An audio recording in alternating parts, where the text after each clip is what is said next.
So hello and जय हिंद, welcome back to your own channel. और आपने कहा था सर डीकोलोनाइजेशन बता दीजिए क्या है ये चैप्टर, एकदम पल्ले नहीं पड़ रहा है। तो सच बता रहा हूं, ये चैप्टर इतनी सिंपल लैंग्वेज में तुम्हें बताऊंगा कि इसके बाद इस चैप्टर को कहानी की तरह तुम्हारे कहते हैं ना तुम्हारे सामने से गुजर जाएगा। हाँ, ये चैप्टर बहुत आसान है क्योंकि इसमें तुम्हें पता चलेगा कि किस तरीके से चाइना की हिस्ट्री में उसे आज़ादी मिली और क्या क्या घटनाएं घटी आज़ादी के बाद भी, और घाना की और केन्या की कहानी। तो सबसे पहले डीकोलोनाइजेशन मतलब कॉलोनी का हटना। सर कॉलोनी, गुलाम देश को कॉलोनी बोलते हैं भाई। जो पहले इंडस्ट्रियलाइज कंट्री बन गई दुनिया की, जैसे ब्रिटेन, जर्मनी, फ्रांस, तो इन्होंने क्या किया, दूसरे कंट्रीज को जाकर के अपना गुलाम बना लिया, जैसे उन्होंने इंडिया को बनाया था। हम भारत वाले भी तो उनके गुलाम थे। हाँ, मैंने तुम्हें बताया था ना कि इंडिया को अंग्रेजों ने लगभग 200 सालों तक अपना गुलाम बना रखा। किस लिए? क्योंकि उनकी इंडस्ट्रीज के लिए रॉ मटेरियल चाहिए था और उनकी इंडस्ट्रीज को मार्केट चाहिए था अपना प्रोडक्ट बेचने के लिए, बस।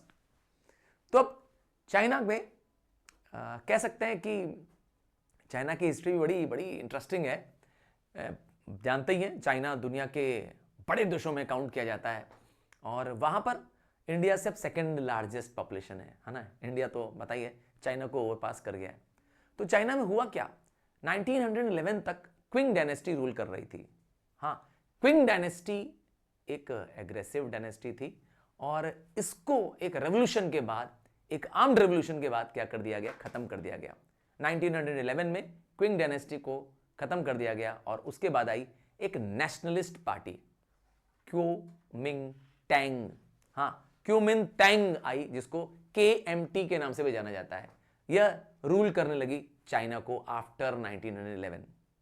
अब क्यूमिंगटैंग के पीरियड के दौरान ही देश में जहां जहां बटा हुआ देश था, जहां टुकड़ों में बटा हुआ था, उन सबको क्यूमिंगटैंग ने, जिसको नेशनलिस्ट पार्टी के भी नाम से जाना जाता है, मैंने एक और नाम बताया KMT, इसने देश को यूनिफाई करना शुरू किया, एकजुट करना शुरू किया और देश में डेमोक्रेटिक, रिपब्लिक और monarchy form of the government. ध्यान से सुनिएगा, मतलब रिपब्लिक भी है देश और मोनार्ची भी है, मतलब लोगों के पास प्रेसिडेंट भी है तो किंग भी है वहां पर रूल करने के लिए।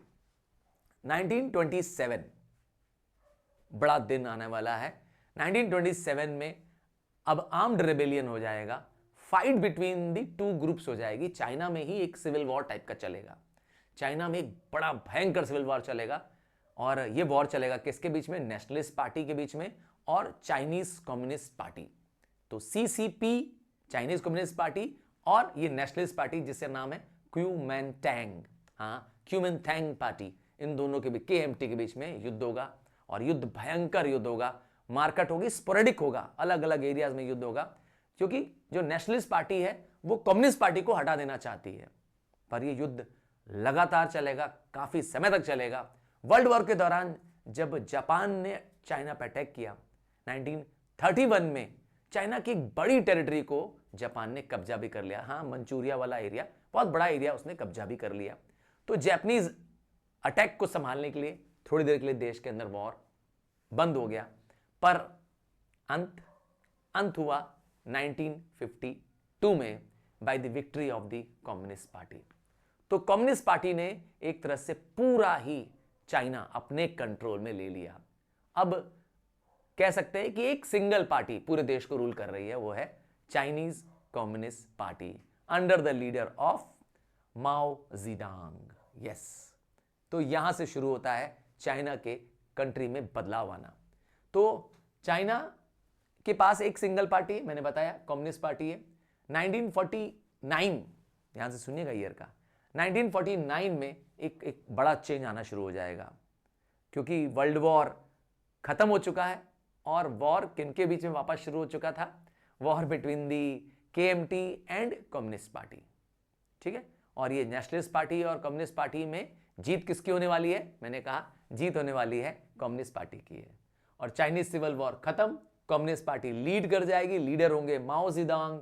और इसके बाद तो इतनी मारकाट, इतनी तबाही के बाद क्या होगा देश में, गरीबी होगी, भुखमरी होगी और एक कुछ बड़े लैंडलॉर्ड्स के पास ही लैंड चली जाएगी, तो इनइक्वालिटी ऑफ लैंड होगी।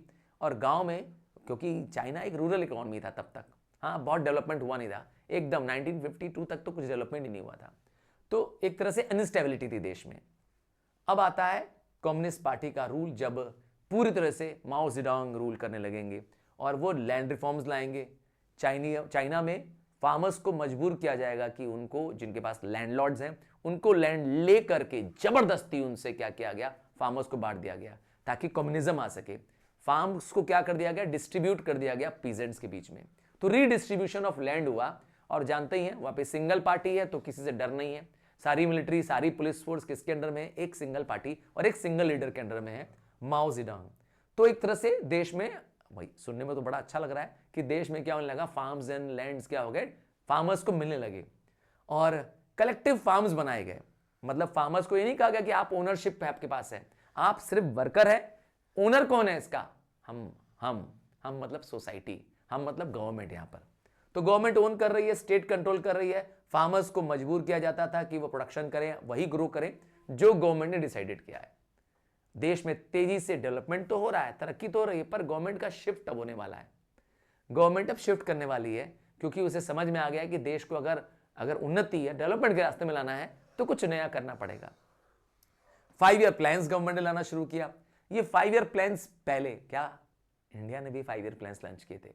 आपको बता दूं, हमारा पहला 5 ईयर प्लान 1 अप्रैल 1950, मेरा इंडिया का 1 अप्रैल 1951 में आया और 56 तक चला, 31 मार्च 1956। तो ये 5 ईयर प्लान मतलब 5 सालों के लिए प्लान। ये प्लान गवर्नमेंट लंबे पीरियड के लिए बनाती है। तो जो बड़े प्रोजेक्ट्स होते हैं, जैसे डैम बनना है, इंफ्रास्ट्रक्चर बनना है, कोई बड़ी कैपिटल इंडस्ट्री तैयार करनी है, भाई 1-2 दिन में नहीं होता है ना, इसको बड़े प्रोजेक्ट्स होते हैं। तो गवर्नमेंट 5 साल के लिए उस प्लान को चलाती है, ठीक है, टारगेट लेके काम करती है।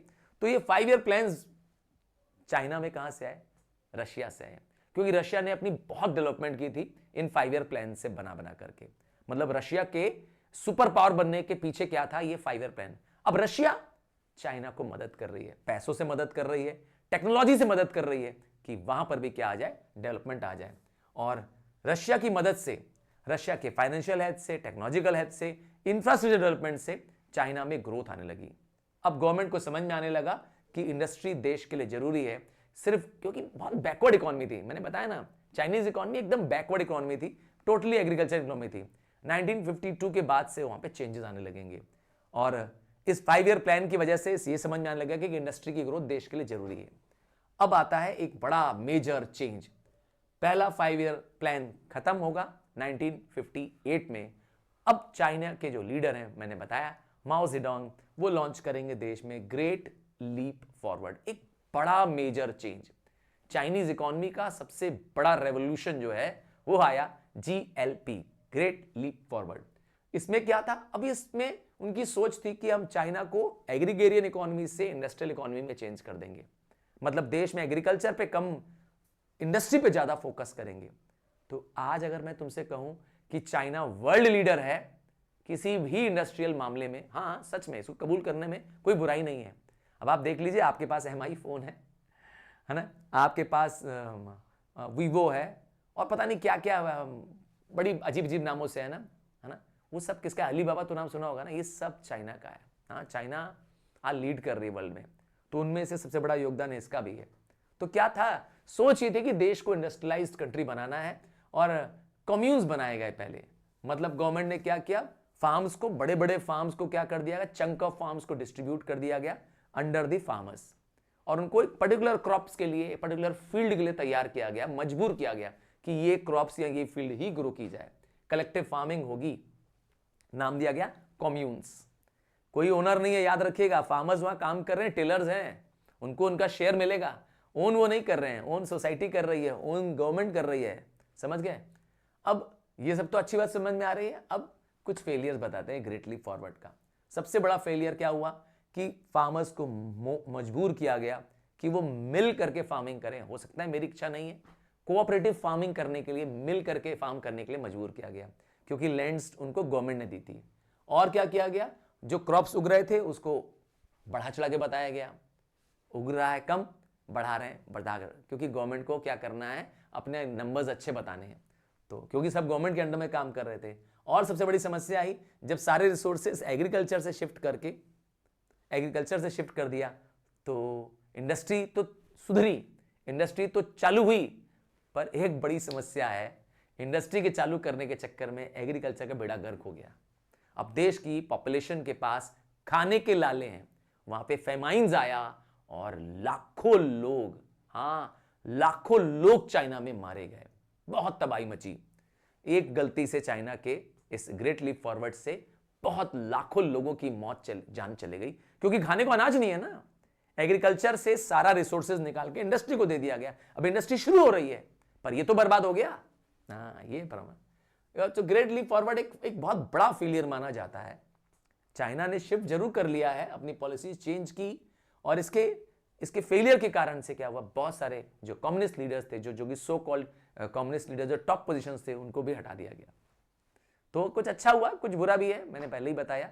अब एक देश की कहानी तो हो गई, चाइना की खत्म हो गई कहानी। अब आते हैं अगले देश की। एक देश, छोटा सा पिद्दी सा देश है, आप देखिए मैप में कितना छोटा सा आपको देश दिखेगा, घाना। घाना की कहानी है। घाना देखिए, इसको पहले बोलते थे गोल्ड कोस्ट। क्या? Gold Coast. क्यों?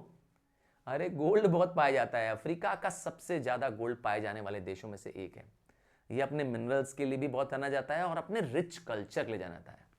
हाँ, घाना देखिए कितना छोटा सा देश है, आप अफ्रीका के मैप में देख पा रहे हैं। तो घाना के भी पीछे कारण यह है कि यह ब्रिटिश कॉलोनी था, मतलब अंग्रेजों ने इस पर रूल कर रखा था। जैसे हम गुलाम थे वैसे ये भी गुलाम थे। जानते ही अंग्रेज क्यों आएंगे यहाँ पर, इनको कुछ देने तो आए नहीं है, लूटने के लिए आए हैं इनका मिनरल वेल्थ। भाई वहां पे मिनरल्स बहुत मिल रहे थे ना, समझ गए, अपनी गुलाम कॉलोनी बनाने के लिए आए थे। घाना में भी क्या होगा, स्ट्रगल होगा, और घाना पहला अफ्रीकन देश बनेगा जो इंडिपेंडेंस हो जाएगा 6 मार्च 1957।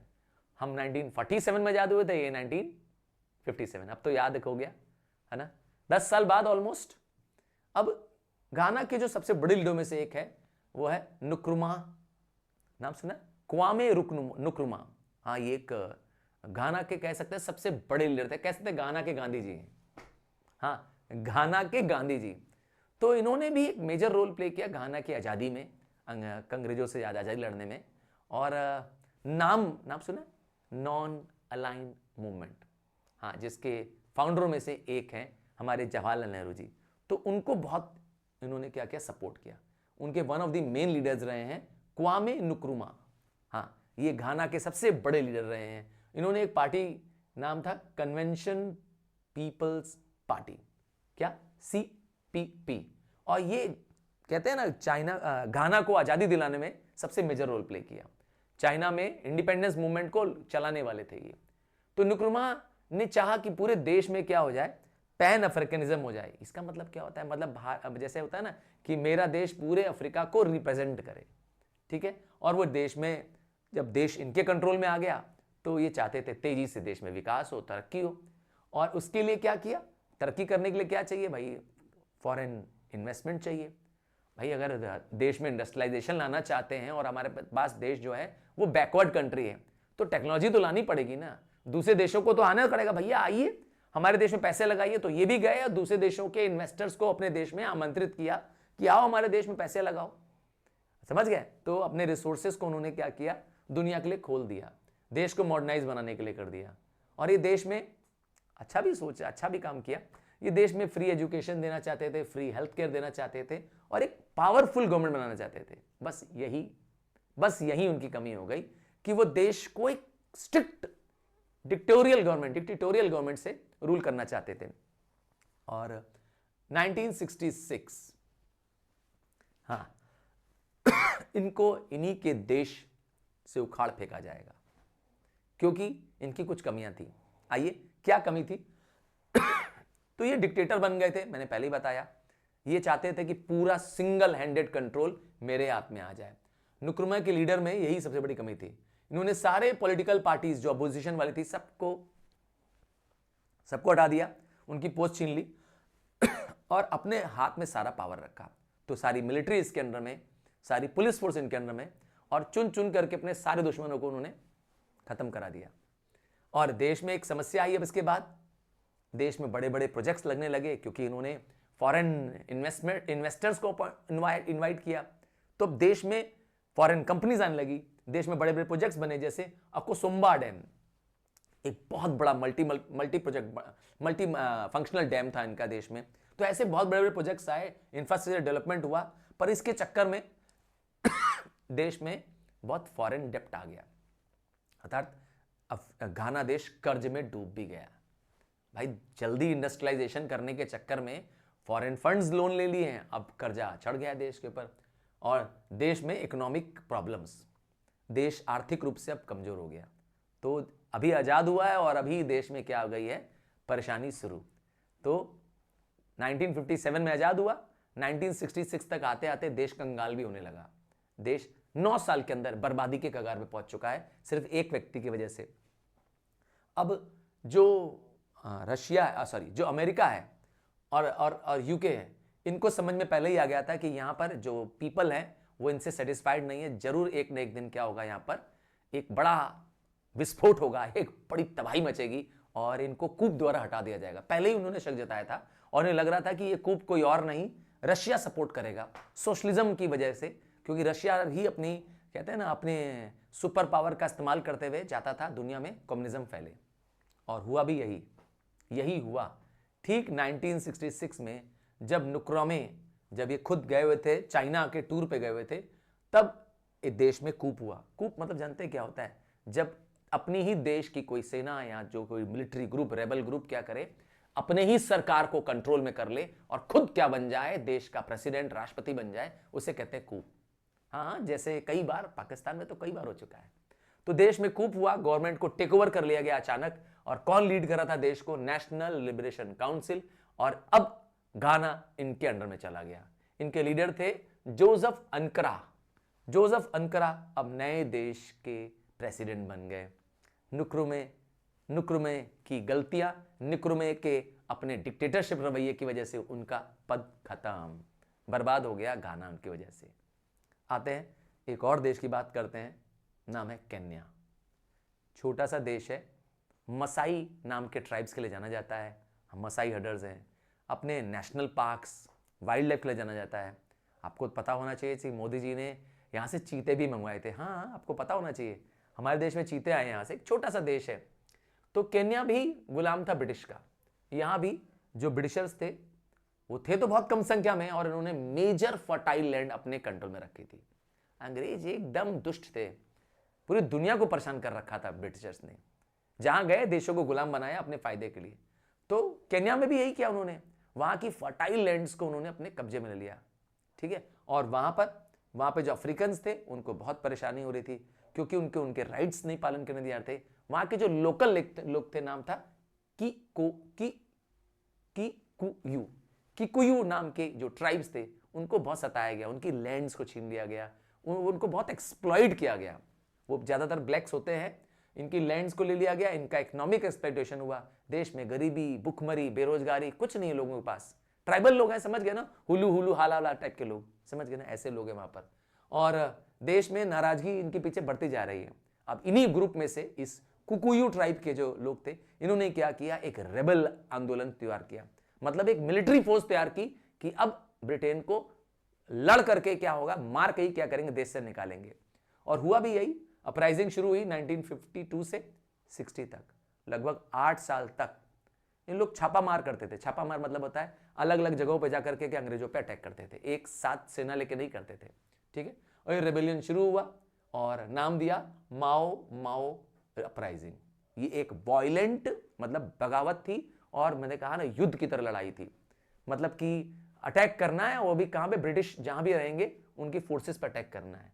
और 1960 तक आते आते अंग्रेजों ने अपनी पूरी ताकत लगा दी और पूरे फोर्स से और पूरे, कहते हैं, ब्रूटल तरीके से क्या किया, इनको कुचल डाला। मतलब ये अलग बात है कि ब्रिटेन वापस क्या हुआ, कह सकते हैं केन्या वालों को हरा दिया, इस रेबेलियन को उन्होंने खत्म कर दिया। पर अब ब्रिटेन को ये समझ में आ गया कि यहां ठहर पाना अब संभव नहीं है, क्योंकि उनकी भी यहां भी बहुत कैजुअलिटीज हुई, उनका भी बहुत नुकसान हुआ, और उनको ये समझ में आ गया कि अब केन्या को आजादी दे देना चाहिए। तो इस मिलिटेंट अपराइजिंग के बाद, जिसमें बहुत नवाई हुई, बहुत नुकसान हुआ, और उनके जो लीडर थे, हाँ, माओ राइजिंग के जो लीडर थे, जिसको किकुयू मैं कह रहा हूं ट्राइब, इसके जो लीडर थे जोमो केन्याता, 1952 में ही इनको जेल में बंद कर दिया गया था। 1952। अब कह सकते हैं कि देश के सबसे पावरफुल लीडर उस समय यही थे, जोमो केन्याता। देखिए नाम में क्या है, केन्या, देखिए उनके नाम में ही है जोमो केन्याता। तो ये केन्या अफ्रीकन यूनियन इस पार्टी के लीडर भी थे और नेशनलिस्ट मूवमेंट, देश की आजादी की लड़ाई के हीरो भी थे। नतीजा, जब गवर्नमेंट को समझ में आ गया कि अब रेबिलियन तो हमने शांत करा दिया है, पर आगे क्या होगा, आगे फिर लड़ते रहेंगे इनके साथ क्या, क्योंकि अब लोगों को ने तय कर लिया था कि अब ब्रिटिशर्स को रहने देना नहीं है। और अंग्रेजों को जब ये समझ में आ गया तो उन्होंने इनके साथ क्या किया, नेगोशिएशन शुरू किया। हिंदी बोले तो मांड वाली शुरू की कि भैया हम लोग जा रहे हैं। और नेगोशिएशन शुरू होने के बाद ये डिसाइड हुआ कि अब हम केन्या को आजाद कर देंगे। फाइनली 12 दिसंबर, है ना, आजादी का दिन क्या है, 12 दिसंबर 1963, केन्या आजाद। ये अलग बात है कि माओ रेबिलियन खत्म तो कर दिया अंग्रेजों ने 1960 में ही, पर 3 साल में ही वो छोड़ करके देश भी चले गए। समझ में आ गया। और जोमो केन्याता देश के पहले प्रेसिडेंट बने रिपब्लिक ऑफ केन्या के, और उसके बाद देश में शांति और एक कह सकते हैं नेशनल बिल्डिंग का उन्होंने काम किया। तो इस तरीके से चैप्टर डीकोलोनाइजेशन भी आपके ही कहने पर, हाँ आपने ढेर सारे कमेंट्स लिखे थे, सर डीकोलोनाइजेशन खत्म कराइए, आप चेक करिए, और आपके कमेंट्स का जवाब मैंने दे दिया है। और मैं चाहता हूं कि मेरे जो आप जैसे मेरे जो कहते हैं ना, मेरे जो सपोर्टर्स हैं, बस मुझे इतना चाहिए कि अपने सारे फ्रेंड्स क्लासमेट्स को भेज दो, क्योंकि ये वीडियो जब तक आप देखेंगे नहीं, सारा एफर्ट मेरा बेकार हो जाएगा। So I just need your support, I need lot of, है ना, केयर फ्रॉम योर साइड। बस करना क्या है, अपने फ्रेंड्स क्लासमेट्स को भी एक शेयर कर दो, ताकि जो शॉर्ट में आपको जो पूरा कंसेप्ट क्लियर हो रहा है वो उनका भी हो जाए, और मैं उस तरह से क्या करूं और कंटेंट बनाने की हिम्मत जुटा पाऊं। So I need your support and love. So take care. अगला चैप्टर कौन सा होगा, आप जो बताएंगे वही बनेगा next. So bye, take care from now.